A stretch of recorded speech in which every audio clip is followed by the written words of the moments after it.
And we turn to a political storm over the government's backing of a now bankrupt energy company. For the first time, Energy Secretary Stephen Chu testified before a congressional committee looking into his handling of a loan guarantee to failed solar panel company Solyndra. From the outset, he defended his actions. The final decisions on Solyndra were mine, and I made them with the best interest of the taxpayer in mind. And I want to be clear. Over the course of Solyndra's loan guarantee, I did not make any decision based on political considerations.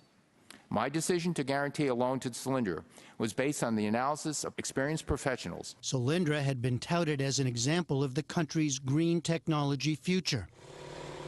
Secretary Chu was on hand in September of 2009 as Vice President Joe Biden appeared before company employees via video link announcing a loan guarantee for Solyndra under the new federal stimulus law.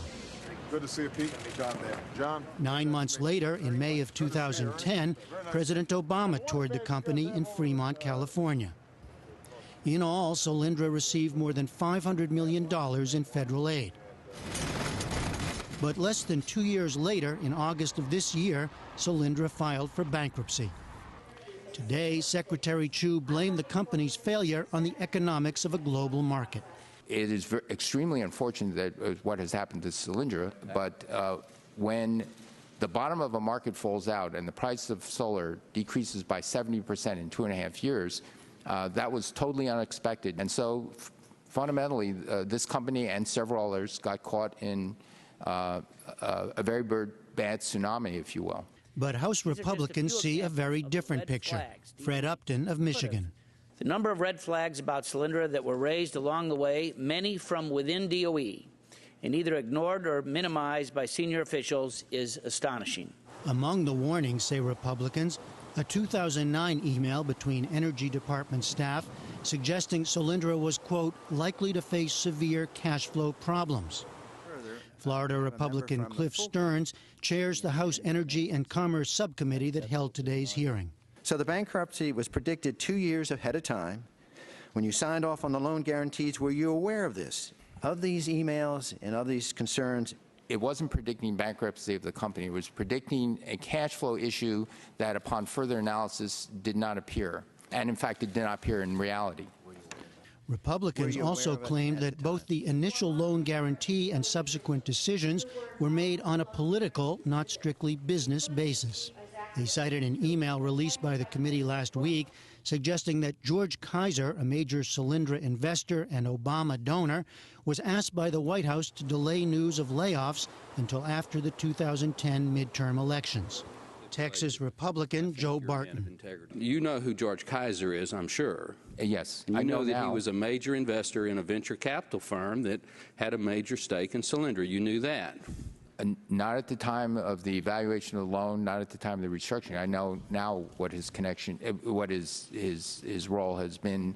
Everybody and their dog at DOE knew who he was and knew what he was involved in. But Chu insisted throughout the hearing there was no political influence in the department's decisions. Who put the pressure on you or them to delay divulging that knowledge till after the elections?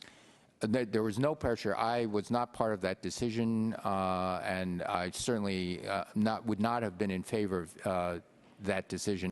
For their part, Democrats on the committee charged Republicans were playing politics. Henry Waxman of California. All of these records show that the decision to award a loan guarantee to Solyndra was based on the merits, not political considerations. It's time for House Republicans to stop dancing on Solyndra's grave and start getting serious about energy policy. Chu was also repeatedly pressed on why he approved a restructuring of Solyndra's loan that allowed two private investors to be paid off before taxpayers. We had two choices. We either had to stop the loan, which would make Solyndra go into immediate bankruptcy because with a half-empty factory, half-completed factory, or we could say we can continue on the contract of the loan, which was to build this factory. Once the factory was complete, there was Solyndra would have a fighting chance of continuing, or it could offer that factory sale as a whole unit. Throughout today's hearing, Chu stressed that helping Solyndra was just part of a larger energy strategy. The stakes could not be higher for our country. When it comes to the clean energy race, America faces a simple choice: compete or accept defeat. I believe we can and must compete. The subcommittee is adjourned. And the Energy Secretary also said he continues to have the backing of the White House. The Solyndra story has also prompted some big questions in its wake. Should the government help spur or back certain kinds of energy companies, and can it do it well? We explore that with Eileen Clausen, president of the Center for Climate and Energy Solutions, which works to inform energy and environmental policy, and Robert Bryce, senior fellow at the Manhattan Institute and author of Power Hungry: The Myths of Green Energy and the Real Fuels of the Future. Eileen Clausen, I'll start with you. Critics of what's happened at Solyndra, and we heard it from Republicans today, they say this is a story that shows that government's inability to know when to invest and how to do it well in these kinds of technologies. I think of all of the loan guarantees that were given under this program, which I should point out were the law supporting it was signed by a Republican president, George Bush, and a Republican Congress. But that aside, I think it's important to note that there are 2, I think, out of 38 that are in this kind of condition, one of which went bankrupt and one of which I think is very close to it, not nearly all. So a couple of mistakes, yeah. You think there's a case to be made for this kind of investment? I do. I think this is not the kind of thing that venture capitalists are going to do because the time frames are very long and because the capital requirements are very large. If we are going to move to a clean energy future, I think there is a real role for government here. Robert Bryce, what lesson do you draw from the Solyndra story so far? Well, I think that if you look at Solyndra and you look at the loan guarantee program in general, I think that it is clear that there needs to be some reform. Look at the Shepherd's Flat wind project in Oregon. It was the subject of a White House memo that was published last year, was written last year by Larry Summers, Carol Browner, talking about the subsidies that were being given to the project developers. One of those project developers, or the main one rather, is General Electric.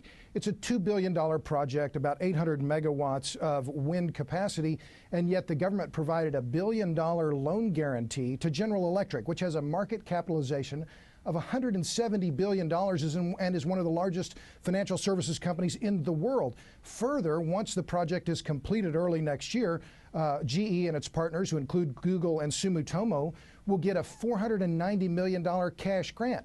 This is not the proper role of government, and I think I mean, in that case, it's clearly just the worst kind of corporate welfare. So the lesson you draw is the government should just not be in this kind of business, whether it's solar technology, any of the energy sectors? Well, look, if I were Energy Secretary, I would say let's have fair field, no favor. Let's eliminate all subsidies and let all these different sources compete on their merits. But I think what the problem with the solar business, and the Obama administration is being pilloried now for Solyndra, but in all of this, we've forgotten the issue of scale. The U.S. gets at least 7,000 times more energy from hydrocarbons as it does from all solar. So I think we're paying attention largely to the wrong source right now. And Eileen Clausen, you'd say this is precisely the source we should be paying attention to, and therefore the government should be involved? Exactly. I mean, if you look at the power sector, and I'm sure Robert Bryce has done that, you would know that over the next 20 or 30 years, we're going to be replacing almost all of the existing fleet. I would like to see it replaced with the most efficient, effective, and clean technologies possible.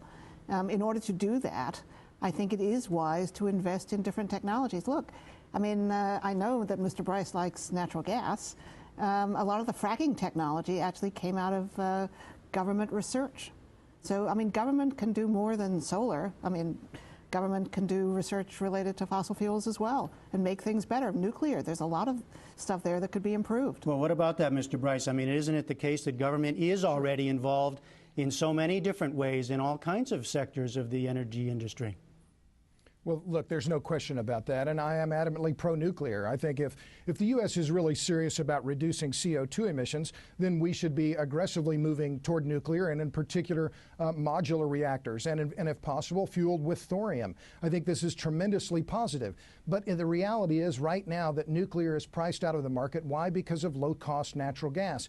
Exelon last year said they could not build nuclear plants in the U.S. because natural gas, with natural gas prices below $8. The reality is that the shale revolution that's now underway for both shale oil and shale gas is the best news in the U.S. energy sector since the discovery of the East Texas field in 1930. And if you talk to the International Energy Agency in Paris, they say the U.S. is now reducing its carbon dioxide emissions faster than is Europe. And why is that? Because of low-cost natural gas. All right, now and Europe has a cap-and-trade system. Yeah, I'm sorry to interrupt you. The natural gas we have debated on this show, so I want to focus it again on the government's involvement in all of these things. So, Eileen Clausen, Sure. what about what we heard from Secretary Chu at the end there when he said, when it comes to the clean energy race, America faces a simple choice: compete or accept defeat. Now, this is a global market, and I think he's talking primarily about China, a few other countries, where they're going down this path. There's no question about it, and they're doing it in a very direct way. I mean, there are subsidies, there's government policy to really support clean energy, and I'm not saying that we should do what China is doing, but I do think it is a competition. I do think if we had demand here, we would manufacture here. We have innovation capabilities here, second to none. Why wouldn't we want to compete? Mr. Bryce, why wouldn't we? If China's in the game and that's a global competition and they get backing from the government. Absolutely. Well, I'll respond, and I respect Ms. Clausen's position, but what's the most admired company now in the United States, or even around the world? I think it's clearly Apple. What does Apple do? They design their products here in the United States, and they assemble them, they manufacture them in China.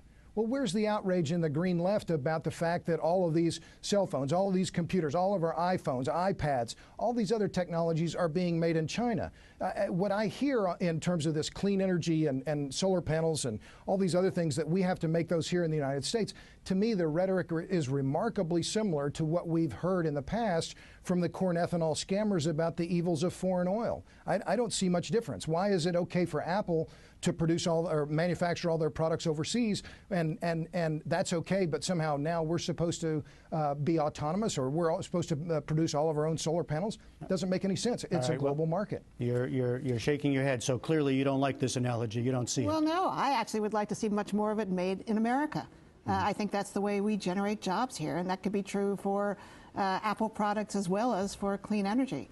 I think we really need to build a manufacturing base in this country if we want the economy to grow.